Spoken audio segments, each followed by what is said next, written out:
everyone, and welcome to the Wright Perspective. Today, we're going to review the 2021 version of the musical romantic drama West Side Story. This film is the second feature-length adaptation of the 1957 stage musical West Side Story, and it stars Ansel Elgort, Rachel Zegler, and also features Ariana DeBose, David Alvarez, Mike Faist, and Rita Moreno. Moreno, who starred in the 1961 film adaptation, also served as an executive producer alongside Tony Kushner for this film. He actually wrote the screenplay as well. Steven Spielberg served as co-producer and director, and the film features music composed by Leonard Bernstein and lyrics from Stephen Sondheim.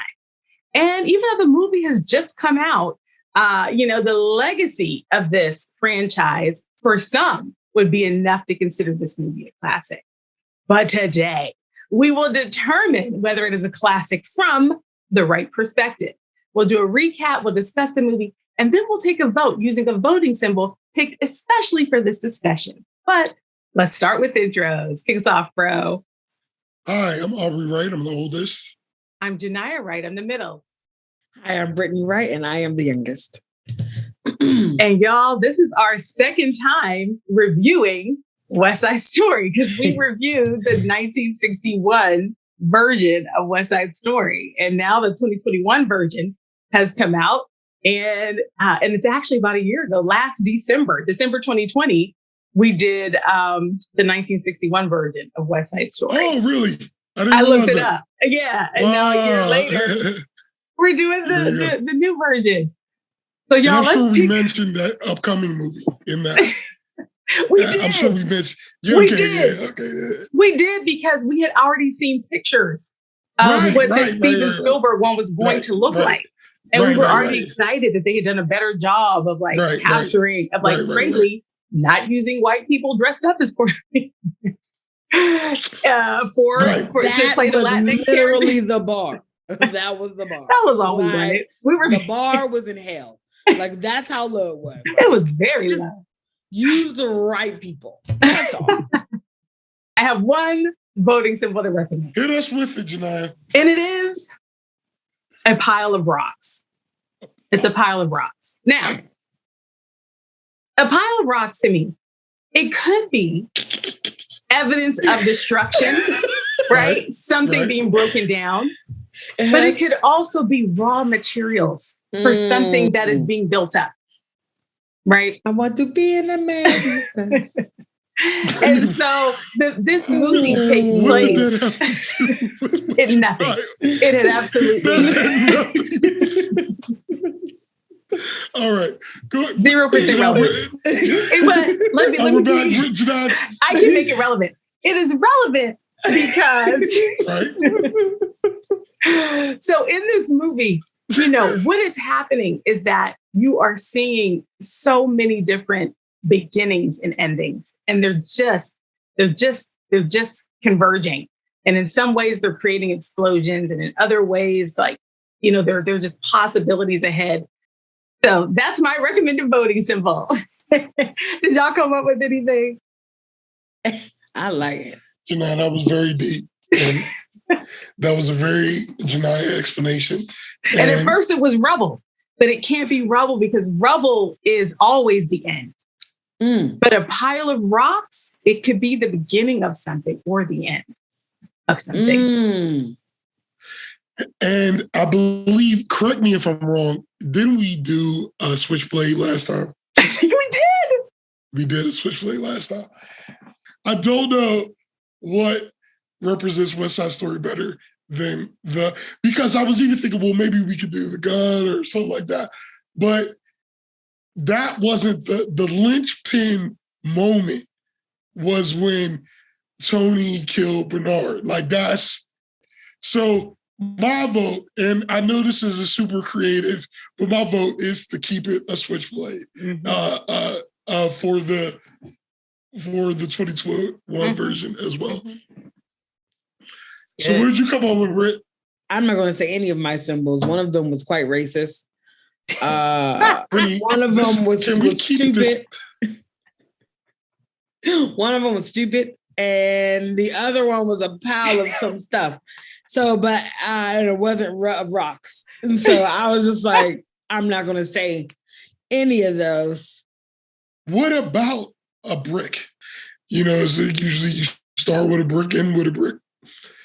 And if we're talking about metamorphosis and,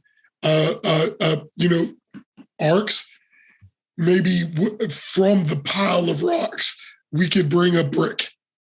And I like a brick. I like brick. Brick is great. And then when you think about like iconic New York architecture, even you think of brick buildings, and and there's something lovely in that. Bricks being bound by mortar. What is it? What is it that actually makes a brick structure work? Yeah. It's not bricks alone. Is the bricks holding up the mortar, or is the mortar holding up the bricks? See, that's community. That's community. That's very good, bro. That's very good. That's very good.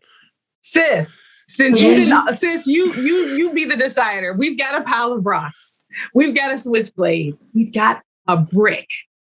What voting symbol will we use to determine whether this movie is a classic from the right perspective? A dilapidated brick wall. You had three options. A wall that is partly fallen apart, right? And you can see what's some graffiti on it? Bricks and rocks laying beside it, because this is what has fallen onto the ground. I was being artistic, and I feel like you are shoving my artistic nature into the ground. All right. I can see that. So we are going to use a half demolished wall as the symbol. Fine. If the movie receives 3 partially demolished walls, it will be a classic from the right perspective. All right, let's get into our recap. Right. Let's get into our recap. And it has a little bit of sharks and jets. A little. That's right. That's right. That's right. Right. When you're a jet, you're a jet. And now she's singing again, bro. All right. Well, let's get into our recap, because and for those that are new to our podcast, we do a full spoiler-filled recap. If you have not yet watched the 2021 version of West Side Story, pause this podcast. Normally we give the recap, and we don't care if you've seen it, because we want you to just take in this recap, and it'll be enough for you to enjoy the podcast. No, not this time. This time we want you to pause, go and watch that movie, and then come back and enjoy this recap and the remainder of this podcast. So this is going to be a spoiler-filled recap, and it is for those that have already seen the movie, but they just need a little refresher. And it's for us when we listen to the podcast 20 years from now. We will have a nice little refresher on what the movie covered. So the movie is set in 1957 in San Juan Hill in Manhattan. This is right at the time when federal eminent domain laws were being used to evict or displace area residents, mostly people of color, to make way for development of apartments that would become Lincoln Center in New York. At the time, San Juan Hill had a significant population of people from Puerto Rico that had moved to the United States to escape U.S. colonial conditions resulting from Congress imposing U.S. citizenship on Puerto Rico just a few years prior, actually, in 1917. So at the start of the movie, the community is already being demolished. And we see rubble and half dilapidated walls, sis? We see the rubble everywhere, okay? Abound. They're everywhere, okay? And the rubble is abound. The rubble abounds. Are abound. They are everywhere. And we see signage declaring the area a slum. And we also see businesses and families working hard to thrive and to retain community in spite of the circumstances. And our story actually centers around 2 gangs. And I'm putting gangs in quotes here. Okay, one gang, the Jets, are composed of white people. And the other gang, the Sharks, are composed of Puerto Rican people. The Jets feel they own those streets because they were born in America. And the Puerto Ricans are infringing on their ownership. And you get a sense that their identity as gang members is very important to them. Their ranks include teens and young adults that have been labeled as juvenile delinquents by society. And you get a sense that gang life is their full-time job, and it is their source of family, their source of community. The Puerto Rican gang, the Sharks, led by Bernardo, have emerged out of necessity. The white gang is terrorizing their community, and the police, surprise, are not super helpful to the Puerto Ricans. And so the Puerto Ricans have created this gang to protect their stores and their families and their communities. And the Sharks, they kind of understand how stupid gang behavior is, but they don't have any other solutions. The Jets, the white gang led by Riff, they challenge the Sharks, the Puerto Rican gang, to a rumble. If the Jets win, the Sharks would have to stop protecting their community from the Jets. If the Sharks win, the Jets would have to stop terrorizing the Puerto Rican community. And so obviously the Sharks agree to the duel because they want peace. But they also, a member of the Jets, Tony, has fallen in love with Maria, Bernardo's little sister, and Bernardo is not having that. Bernardo has already picked the guy he wants his sister to be with, and his name is Chino. Okay. Let me tell you something. I was about to get with Chino. Chino's studying accounting, and Bernardo has kept Chino out of the Sharks to ensure he is not distracted from his top-notch path. And you get a sense that the Chino and Bernardo are really close. They're really more like brothers, okay? And Chino really, really looks up to Bernardo and cares for him and is grateful for Bernardo's friendship. Everyone agrees that Chino is a great catch, but he doesn't stand a chance, unfortunately, because Maria and Tony are in love, okay? They met at a time where they were both just trying to rebel against their personal status quo, okay? Maria is tired of her brother Bernardo ruling her life. She wants him to see her as an adult, okay? Not some child he has to protect from the world. She longs for change in her life. And Tony, who helped found the Jets, he's genuinely over gang life. He's over it. He had spent a year in prison because of gang activity, and he hates himself when he thinks about the things he did in the name of protecting turf, like almost beating someone to death. Okay, he is longing for change. And Tony and Maria know that their relationship is adding fuel to the fire between the gangs, but they love each other. What are you going to do? And Tony is hoping that he can somehow maybe stop the fighting by showing Bernardo that he has positive intentions with Maria and showing Riff that fighting for turf is really, really quite pointless.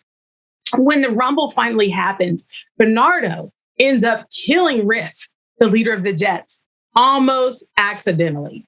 And Tony, who was best friends with Riff, together they had partnered to found the Jets. He is so enraged by that, he actually kills Bernardo. Okay. And the police arrive and everyone disperses. Chino, who wasn't even supposed to be at the rumble to begin with, okay, he is so heartbroken over the murder of his best friend Bernardo that he actually takes a gun that was actually brought to the scene by the Jets, not by the Sharks. Chino takes the gun and he intends to use it to kill Tony in revenge. Chino, he goes to tell Maria the outcome of the rumble, okay? And he's like, oh, you can tell he is just like, oh my gosh, I have to tell Maria that Bernardo's dead. But guess what? She doesn't even ask about Bernardo, okay? All she seems to care about is whether Tony fared okay in the rumble. And Chino is understandably disgusted by this. And he lets her know that Tony, the love of her life, actually killed her brother, okay?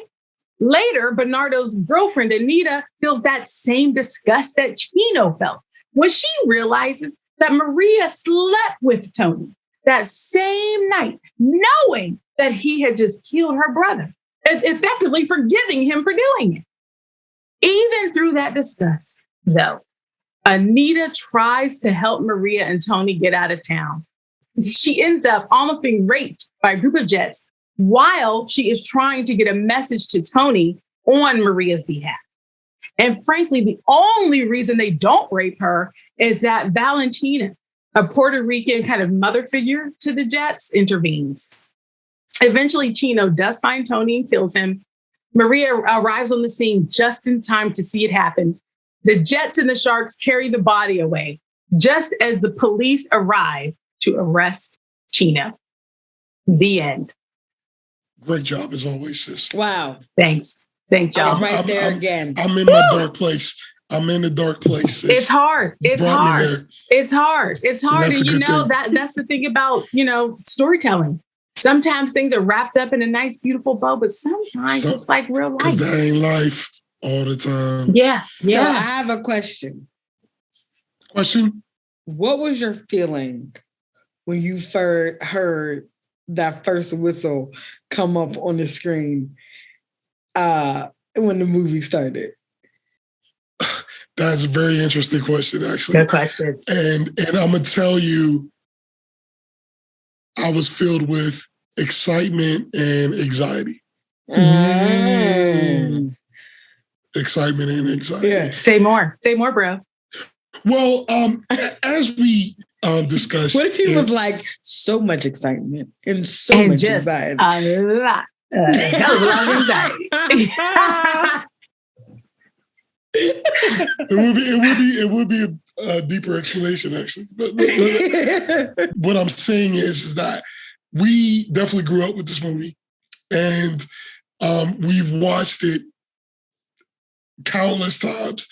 And it's one of those movies where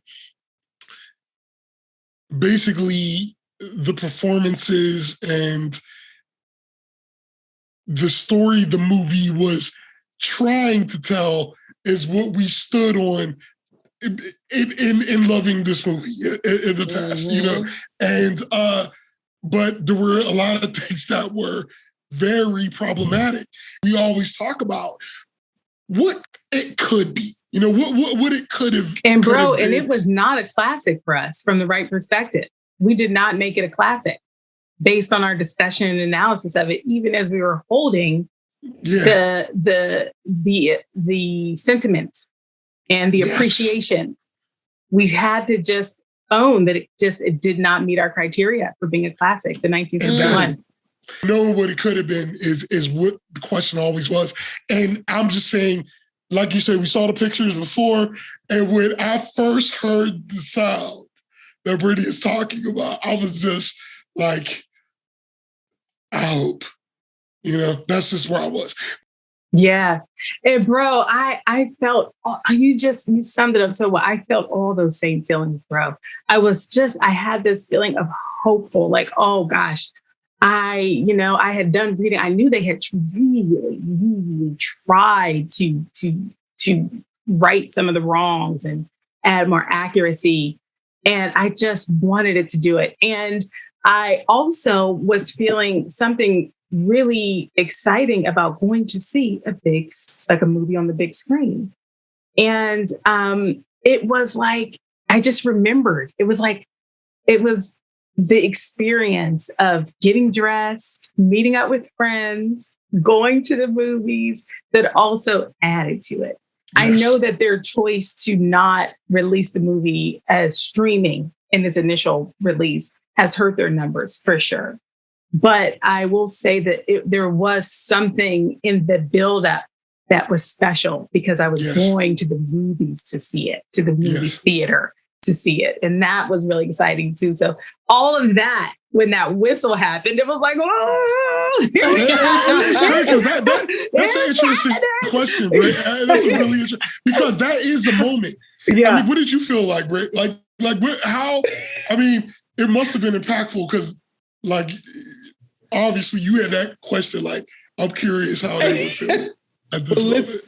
I robbed myself of that experience. I was putting my water down and I heard, I was like, and I just got a chance to see the words West Side Story come up on the screen. And I was like, I missed it. I was like, there's no way to go back unless I pay more money. Right. We went into this experience hoping that some of the things that were missing from the 1961 movie that we know so well, that some of those things would be addressed. I'd love to talk about that. Bro, sis, were there specific things that you were hoping to see? And did you see them? What were they? That's a good question. Well, I will say I was looking forward to seeing at least Latinx people. The diaspora for the Latinx people is vast. I mainly wanted to see Puerto Rican people because that's who it's about. But if we are at least in the window, okay, I at least wanted us to be in the window because y'all weren't even in the window in 1961. Listen, y'all, if the window was in New York, y'all were in California sitting on a beach. That's how far away you were from the window. So I just want to put that out there. But no, I appreciated that is something that I was definitely looking for.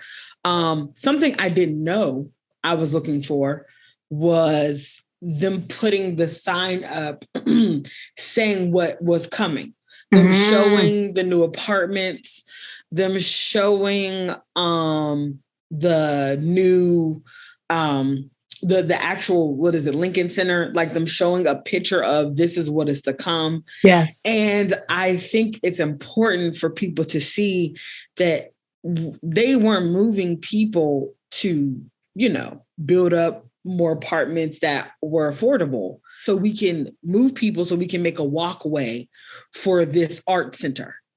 I think that them showing that reality is, I thought that was, I didn't know I needed to see that be there like that, but I did. Well, I can tell you, there were a lot of things I was looking to see. And the first thing was, I'm not anti-remake. There are a lot of people who are anti-remake. I'm not anti-remake, but I want to be able to see in the remake why you did it, right? So it's like, sure. Okay, so I'm talking about the cinematography of it. Like, I was really curious to see what they did with that. I wanted to see how it was going to look with everything that's available technology-wise. And the movie had a huge budget, especially for a movie that was filled for a bunch of people who don't have big careers yet. A lot of these actors are just getting started and stuff like that. So with a budget that big, I was curious what it was going to be. And I feel like that was really well done. And I think we could get into a deeper conversation about the cinematography. But in addition to that, I wanted to see how they were going to work Rita Moreno into the plot. And because obviously her being so important to the first movie as the representation for as actual Puerto Rican in that movie, and to know that they were going to bring her into this, I was so happy to hear that she was going to be in it, but I was curious how they were going to do it. I didn't want it to feel corny. I didn't want it to feel like a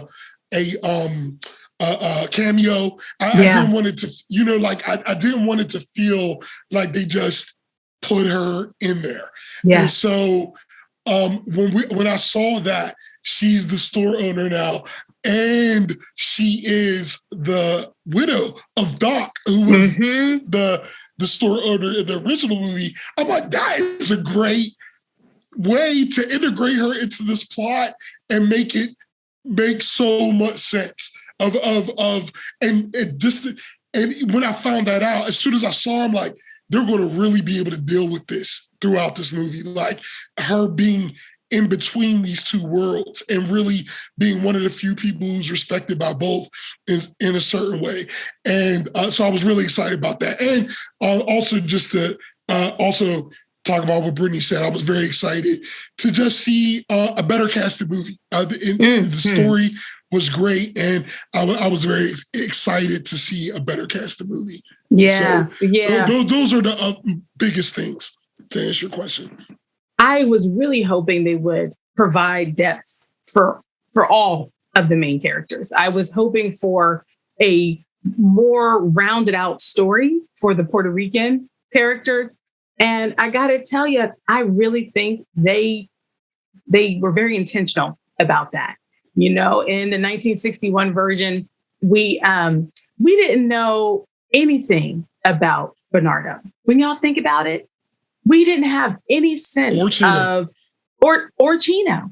We didn't have any sense of what they were beyond gangbangers. And we didn't understand really why they were gangbangers.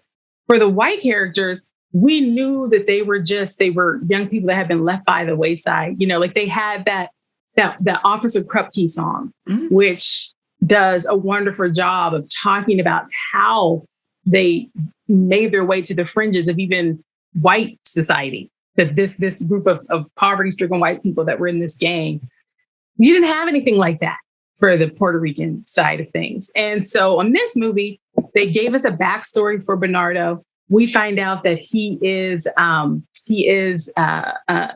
actually like a trained boxer, and he's doing very well at a gym.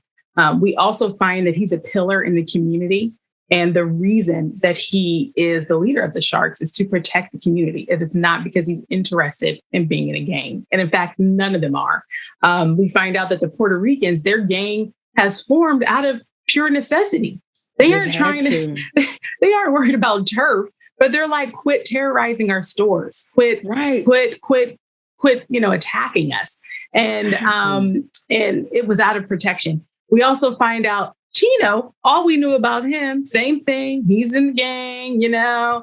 Now in the 2021 version, Chino is this very thoughtfully constructed character. He's someone that this community has said, listen, even though we could use you in our gang to protect our community, we want to insulate you from that.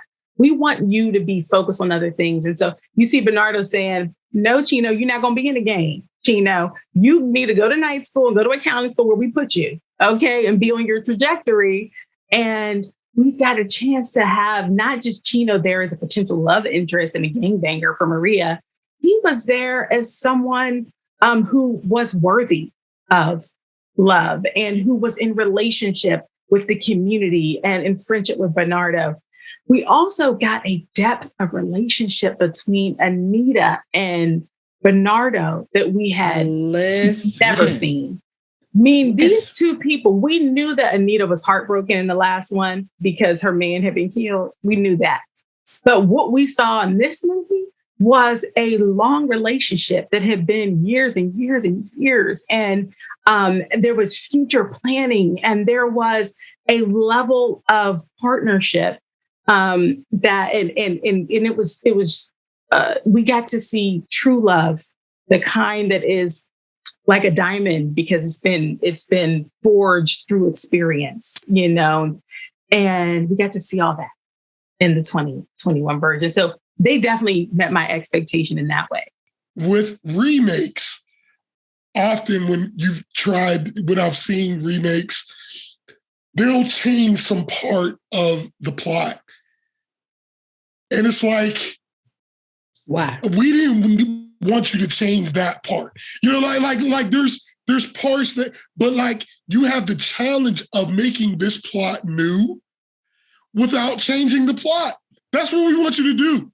And I feel like this movie really worked in that space. Yes. Like Janae's talking about. They jazzed it up a bit. They jazzed it up because when I saw the run times of the movies, I was concerned a little bit because, first of all, my attention span has gone down, as a lot of people have experienced nowadays. But the other thing is that we talked about pacing of the movie last time, and I was just thinking that, you know, when I looked at just the strict run time, I thought, well, the pacing is probably still going to be, a little slow. But all of that time was taken up, by them giving all this additional detail to these characters. So it wasn't just, filler. And so what I'm saying is I loved seeing that part of the plot, how they really delved in, and even parts of the story that were a little more difficult to swallow in general. Like, I know we're watching the musical, but how could Maria really hook up with this guy the same night that he killed her brother.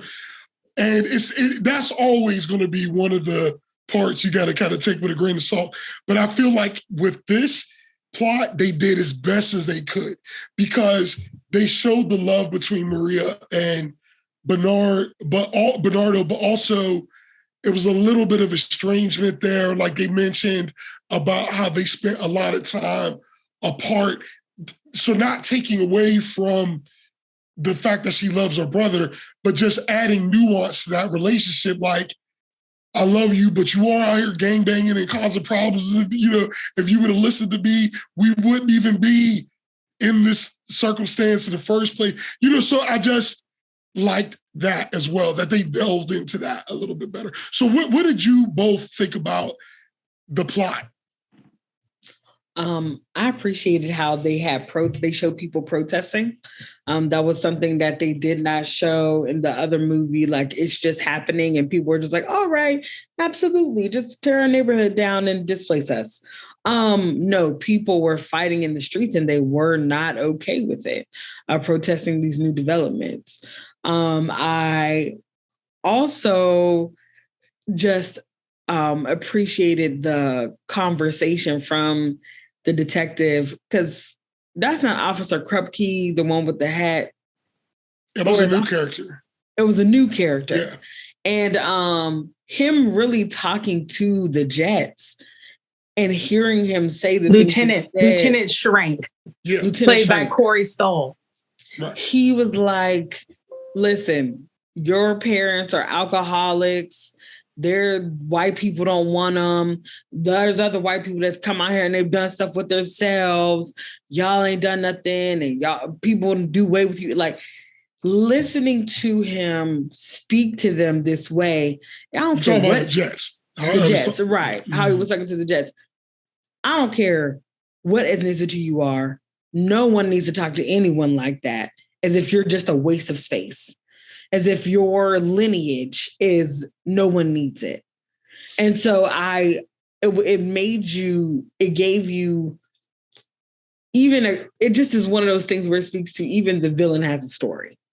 And so I'm happy that they put that in, but it just was in my mind, like, y'all are all kind of fighting for the same thing.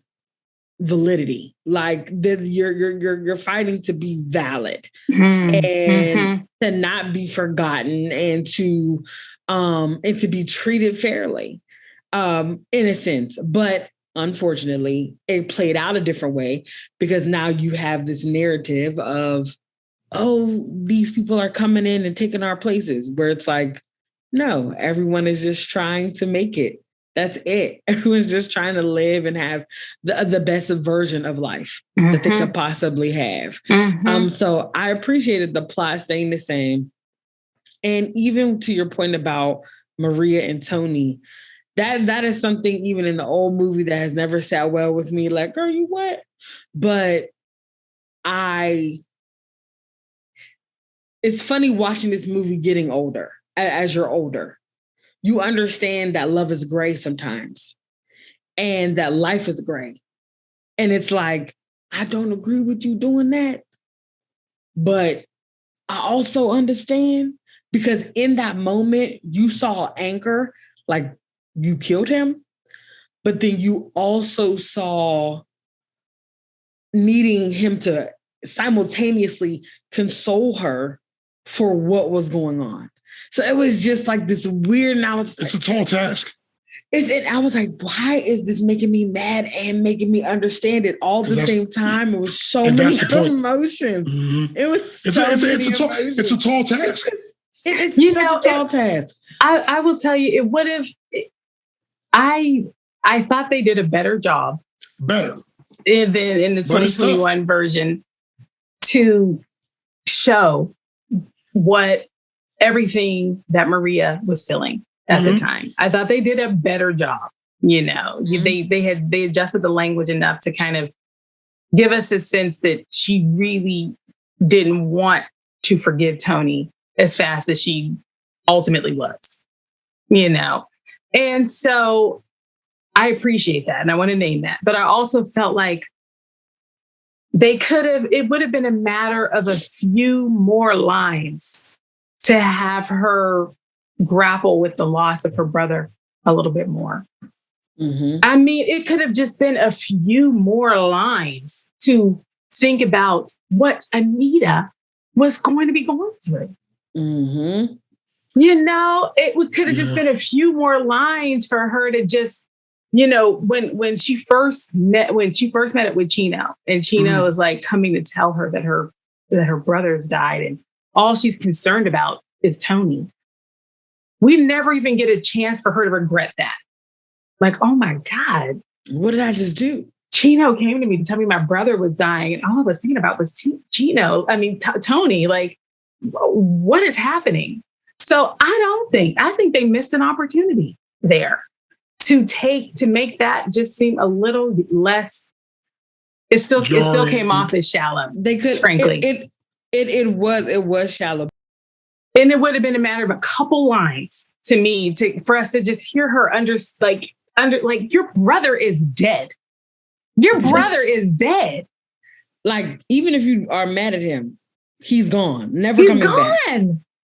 And that Anita, someone who is, I mean, yes. she clearly, she never even thinks for a second, like, oh my God, Anita, I have to be there for Anita. Yeah, you're right.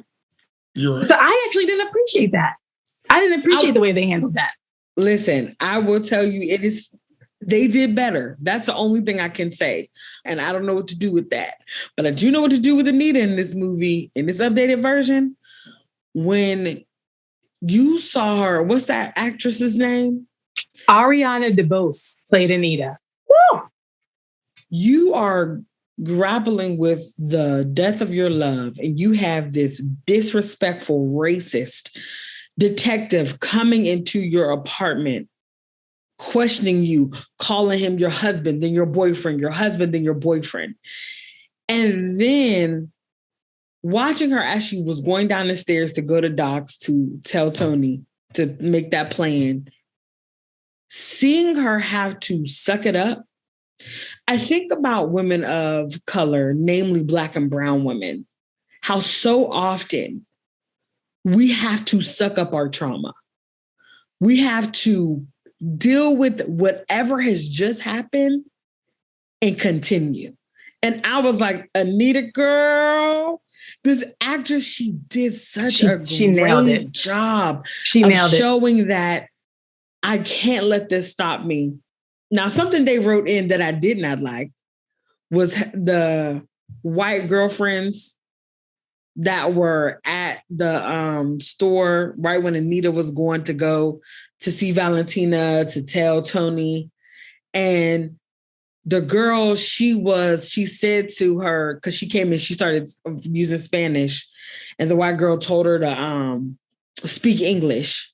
And then simultaneously, you're being racist and rude towards her, but now you're trying to stop the Jets from being about to rape her. I was furious. Like, we didn't need that, but we also did need it, because it is something that happens oftentimes. You want people to, just be enough ignorant, just be enough racist. But then when it goes to this place, well, I didn't mean it to go there. Well, guess what? This is where it starts. Mm-hmm. You telling someone to speak English, and now now you're devaluing her. You're making her into something that she is not. Guess what? Now she's about to be raped by 10 men. I actually really appreciated that scene, because it reminded me of just so many times where you see white women wanting to be in solidarity with women of color over womanness, but then they will distance themselves when the fight turns into that. When you get to that intersection. Yes. Of now we need you to have our back, because we're at a place where our womanness and our Blackness is under attack or being marginalized. Can you come and help now? No Listen. help. So I appreciated that scene. I want to say I didn't appreciate it as in like I didn't like this feeling, but I was happy it was in there. Yes. Like I didn't like the feeling. Yeah. So I was happy that it was in there. And listen, shout out to the writers who said that needs to be in there because it was amazing. So let me be clear about that. I didn't like not appreciate like, oh, don't have it. But that was more so like, oh, I didn't need this. Yeah. But we needed it. I just didn't. Well, I think that's I think that brings us to a very interesting part of the conversation, which is the acting of the whole movie. Yes. You know, how did you? Because I'll say that I was very impressed with the acting because one of the decisions that was made was like not to. Well, first of all, the scene that you were talking about, Britt, is what made me think about it. With the scene between. The first scene we're talking about between Anita and Maria, because I do think I gave it a little. Maria played by Rachel Zegler. Right. I think I gave them a little. Hearing you both talk, I might have gave them a little bit too much credit for fleshing out that Maria Bernard problem. I think they did better. But it was better. It could have been even better. It was better, but whoever think of that in general, why are you thinking of that? Because it's the love, it's the love conquers all narrative. Yes. Yeah. Yes. That's what they're trying to create. They're trying to create like this love is just beyond anything that is going to happen. You know, like, and I get what they're trying to do. And I thought it would have been a taller task to do it, but just hearing what Janai said, I do think they could have added a couple lines that would have smoothed it over better. Something. But what I will also say in that moment, I did recognize that there's some good acting going on though, in general. Like I feel like given what they were given, they did the best they could do with it. And the conversation between Anita and Maria when they were singing, the passion. It was so good. And it was good. It wasn't over the top. It was right there. And they were singing at the same time that they're discussing, like, how could you even possibly think about being with this dude after he just killed your brother. And I feel like they did as best as they could with that, but it also made me think about, in that moment, I thought about the rest of the movie, where I really enjoyed the acting because one of the decisions was not to have subtitles for the Spanish parts. And I like that. I really enjoy, because there are so many Spanish-speaking people you run across. And the feeling that I got when I was watching those scenes was the same that I get when I'm hearing somebody speak Spanish and I don't know all of what's going on, but that's part of reality. It's like, there are, and so it made it feel more real. But the point I'm trying to get to is the acting was so good, even though you didn't understand all the words in those scenes, you knew what was going on based on how they were reacting. So how did you both feel about the acting throughout the movie? I thought it was great. I mean, David Alvarez, who played Bernardo, Mike Faist, who played Riff. I mean, I felt like they had done the work to really round out the emotion of these characters, and, there was one of these things like, there are times where there are certain actors who in one line can give you the whole backstory. David Alvarez, who played Bernardo, I thought he did such a great job of, like, without ever having to actually say the lines, he was clearly responsible for everybody. He was responsible for everybody. In everything he was doing, he was trying to just like hold everybody down. It was like, sister, I'm trying to protect you. Chino, go to accounting school. Okay, fine. We'll have a Super Rumble. We have jobs. We have things to do. All right, fine. You need a Rumble to leave us alone? Okay, we'll have a Rumble. I just felt like that character was just he did such a good job of being the pillar, and without ever having to say, I am a pillar in this community. So I agree with you. I thought the acting was really, really, really strong. And that's why when I think about the places where the movie did let me down, even the new one, they were writing gaps, because if you had given that actress that played Maria, Rachel Zegler, if they had given her just a couple of beats to grapple with Bernard's death, if they had given her even just like a picture of her and Bernardo to hold for a minute or two, just a second, where she could just be holding it, like mourning her brother. Yeah. Even she could have killed it. She would have killed it. It would have been dead. But they didn't even give her that opportunity, So I think the actors rose to the occasion for sure. I think there were some places where their material didn't rise up to meet them. But I will say, when it comes down to the police, that character who played the new character, Lieutenant Schrank Forrestal, he did, to me, a great job. I mean, he was another character that just had so much complexity. He had, of course, that I am in authority and I'm a white man racism. Okay, he had that ring very true. But at the same time, he was also trying to give everybody some context. He was also saying, you know what? Y'all are out here rumbling to fighting for turf that isn't even yours. He was a voice of like a reality check in a way that I would not have expected a police officer character to be. That guy, he killed that role. I felt he was very, very complex. I felt like they could have did you could probably do he could do a monologue about everything that he is thinking about race relations, everything he is thinking about the gentrification of that neighborhood, his thoughts on eminent domain, and he would be incredibly interesting just based on what we got from him. Mm-hmm. So, bro, I thought the acting, I thank you for asking us to focus on that, because these actors did their thing for sure. I thought one character I don't, because we talked about everybody, but Officer Krupke, I really want to make sure he did such a great job. Brian Darcy James played that character. Just wanted them to stop fighting. Like he was so frustrated. And he was just like, and then after they did that dancing scene in the jail, in the police station, he just walked in and I could just see his frustration. Like, I have to clean all this up. They refused all our paperwork.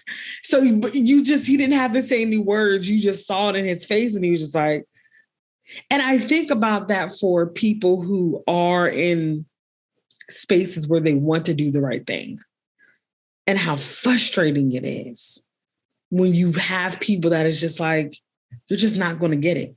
You're just not going to learn. You're just going to be this type of thing. I don't want to give up on you, but you're not giving me any hope to be like, you're going to be different. I thought who also did a great job was Buddy Boy, the girl that's thank you. She did a great job as Iris Menace. Man, she really paid homage to that character of being in this weird space that it's in the 50s when this movie is happening. And you're a woman saying that you're identifying as a man. Like her taking that on, she did an amazing job. And she really did a great part in that, like just playing that part out. And I'm not sure if Iris uses the pronoun she, her. I know that I know that Iris Menace identifies as non-binary. I was able to find that. Okay. I don't know what pronouns Iris uses. So I just wanted to clarify that. Thank you. Mm-hmm. Thank you. I definitely don't want to offend. That's what's crazy about the Anybody's character is that was the crazy thing about the 61 version of the movie is that it dealt with these really intense issues before anybody, but it just kind of did it in the wrong way. Totally. But just seeing anybody's now in this context, that I feel like whoever was writing that's what they wanted anybody's to be. So I agree with you, Brittany. In the 1961 film and in most of the stage productions, anybody's is a tomboy that's played by a cisgender female. And for this version, for the 2021 version, anybody's is a transgender man in the film. Oh. And so, I mean, there was an intentional, we are bringing more complexity to this character. Yeah, they did. Mm-hmm. So, I love that. Yeah, this was an intentional step. And I got to tell you, again, this is not an experience that I can identify with personally, but I thought they took steps to round the character out. Had an opportunity for that character to actually say, I'm not a woman or I'm not a girl, something along those lines, to actually assert, I am not what you're projecting onto me. And I was happy for that line. I don't remember if they had that line in the other one. Yeah, I thought they had something similar, but I can't remember. But because at the end, when he refers to anybody's as buddy boy, or it was I can't remember, but I thought that line, the line where the jet accepted anybody's, I thought that was the same line. The same, and it might have been. And you know what? That actually reminds me of another point, bro. There were things that they used that were exactly the same as the 1961 film, but because of the context that they provided in the 2021 film, it felt much better. So a great example of that is, when they are doing that song, Cool. And it's like, play it cool, boy, real cool, that whole thing. In the 1961 film, I didn't appreciate that scene at all. I felt it was super stupid because they were running around through a garage going like this, pow, bam. And then they were just telling each other to calm down. You love that? I just remember that was one of the things that we struggled with in the 1961 version, that there were these songs and these moments of dance expression that didn't actually move the story forward. And that particular song in the 1961 version was a complete dud. In this version, in the 2021 version, they actually made the scene and the song so much more interesting. This time, while they were doing it, while they were performing that number, it was they had procured a gun, and Tony was trying to convince them not to use this gun in the Rumble, and that is what was playing out. The exact same song lyrics, that exact same pow, bam, that was so annoying to me in the 1961 version was so meaningful in this version because they brought an actual storytelling element to the song. Well, yeah, they went back to largely the order, and that's why I really feel like the pacing was so much better, is because they went into the order of how it is in the play, which one of the things that, because I noticed that at first I was like, they're not going to do I Feel Pretty because it wasn't in its normal place. But then when they did it, which was right after Tony killed Bernard, then they did I Feel Pretty.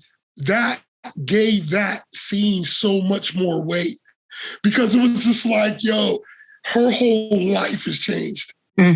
And she just doesn't know. And she is about to go from the highest high to the lowest low, all in the same couple hours. And she doesn't even know it yet.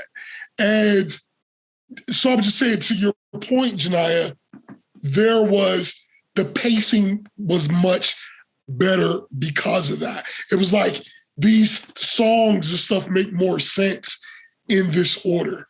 Yeah.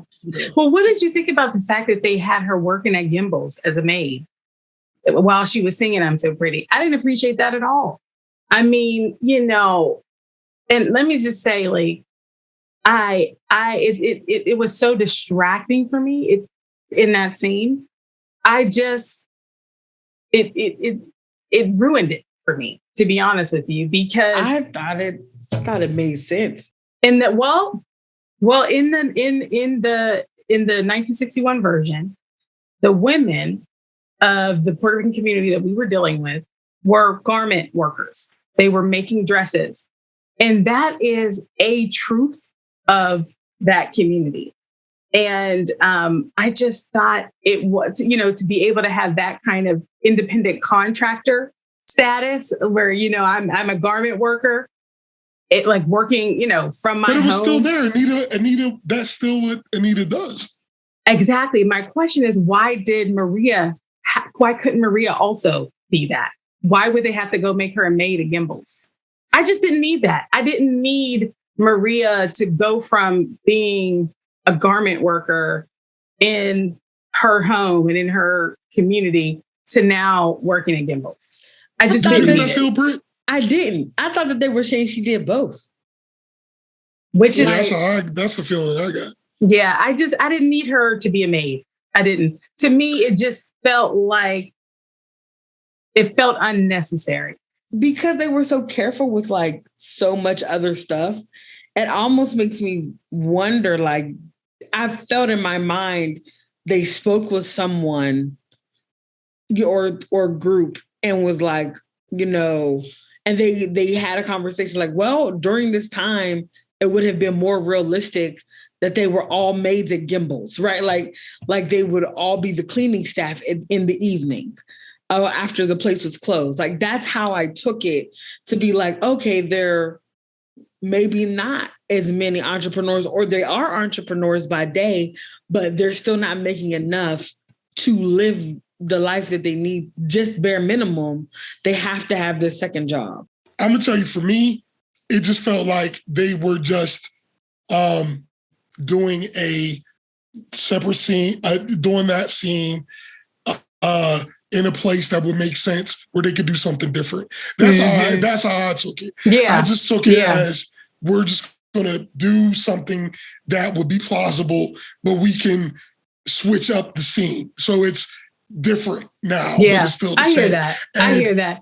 But it's a good segue to the music and the dance. There was another scene that I appreciated more because of the way that they staged it. And it was the Officer Preppy song. I had already understood what that song was talking about, which was just this vicious cycle that some of those white kids have found themselves in, where they were going between, the justice system to now they're, with social workers, and they're being labeled, all these labels being projected onto them, when really all they're experiencing is poverty, and they're now labeled as having a social disease. So I appreciated that the song was talking about that cycle. I thought the way that they staged it, though, this time brought it home so well. They actually had the song take place in the police precinct, and they had the different actors, all of them, all of those Jets were great singers and dancers and performers. And they got a chance to, talk about, with their physicality, they really express like this vicious cycle that they had found themselves in, where they went at the beginning of the song, they were, at our root, we're good. Deep down inside, we're good. By the end of the song, it was deep down inside, we're rotten. We're no good. So but the way that they staged it in that performance, I thought it took it up 25 notches. I did really feel like they missed an opportunity to have that kind of song, though, for the Puerto Rican community. They didn't have any song where the Puerto Rican community talked about the cycle they were in. They had a song where the Puerto Rican community expressed like pros and cons of being in the United States, but they didn't have any song that talked about the fact that, the reasons they were in the cycle they were in. It's just, that was a missed opportunity to me. Did you like the music, Britt? I did. I enjoyed the music and the dancing. I was definitely smiling through all of the scenes. I loved how Chino ran out there and took his jacket off and was like, listen, I'm about to get down with my adding machine self. Listen, I said, I know that's right, Chino. You better show your depth. And so I did. I have fun. Yeah. I enjoyed it. I enjoyed it. I enjoyed all the dresses, the colors. I was in my mind like, I was like, oh my gosh, I need this yellow dress. Come on, Anita. So yeah, I enjoyed the dancing and the music. I thought it was really good. That was, to me, my favorite part of just this, all of the scenes, the gymnasium scene where they did the dance battle, and when Tony and Maria danced for the first time.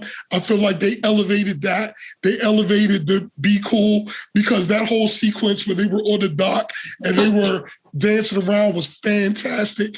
But I'm going to tell you, the one that I was very worried about was the America scene. And because that is one of my favorite part of the original movie in terms of that song. But they elevated that scene so well that I'm sure I will want to watch the original version again at some point. But I'm just saying, like, man, what was her name? I want to say her name right, Janai, the one who played Anita. I want to say her name right. Ariana DeBose, wherever you are, I'm going to let you know you killed it. I just want to, because when she came out, it was like, because that scene was pivotal and important. And where Rita Moreno in the original movie, that's where she shined.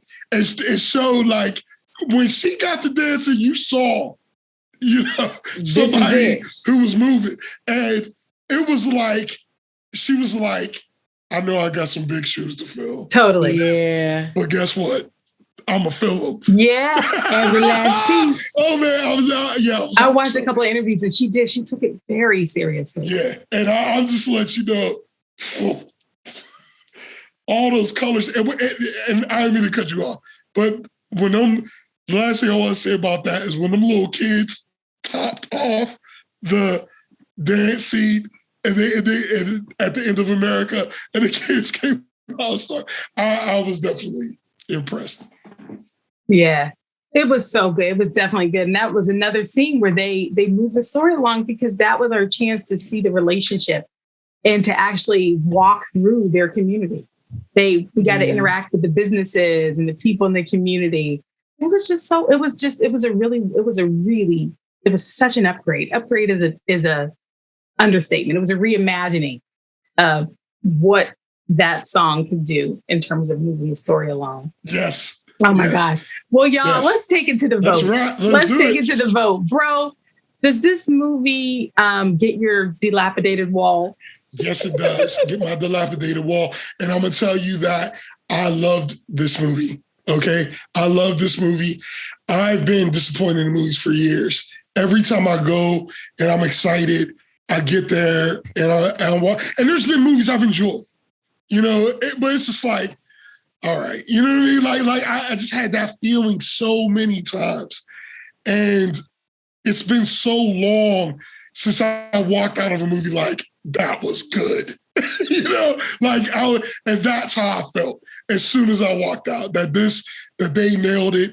And listen, there are a lot of conversations that can be born out of this movie. And I'm not and I'm glad of that. And what I'm talking about is just as a piece of art, as a singular piece of art, I feel like they really nailed it. So yes, it definitely gets my dilapidated wall. Yeah.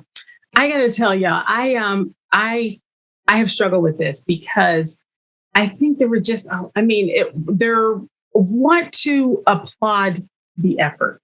Oh my gosh, such an upgrade so many ways where they filled in gaps. Okay. And we know that they really they dealt with advisory communities. Advisory committees. They really engaged the Puerto Rican voice to try to do a better job with the storytelling. And I just applaud all of that effort. I just think it's like, I just can't help but wonder what would have happened if instead of Tony Kushner writing the screenplay, what if the adaptation had happened with Tony Kushner and a Puerto Rican writer? You know, I just can't help but think about that. I also just can't help but think about like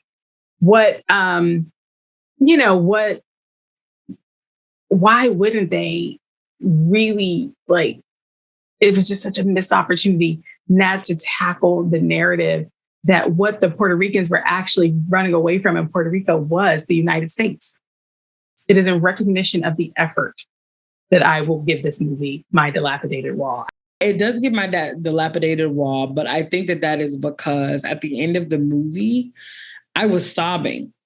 And I was sobbing not because Tony is gone on to glory or any of those things. I was sobbing because it's 2021 and this movie that was made in 1960s, it still rings true in our society. Mm-hmm. And I was just like, how? Because I just think about just here in Pittsburgh, how we have a place right now that's a parking lot that used to be a community of Black and brown people. So it just makes me think how easy it is to try to forget and erase people. And so it was just really hurt. And the fact that they had to go back to this movie and right so many wrongs. The question is, why were they wrong in the first place? It blows my mind. So that is why it gets my dilapidated wall, because it really just brought out so many, the nostalgia, but also just emotions of, I wish there was just a way to like zap, change, and make things make sense. That's it. The 2021 version of West Side Story is a classic from the Wright perspective. And I guess we are also asking people to learn history and to sit in truth. Thank you for tuning in, everybody. This has been the Wright Perspective. Please join us next time. Bye, bro and sis. Love you. Bye. Love y'all. Bye.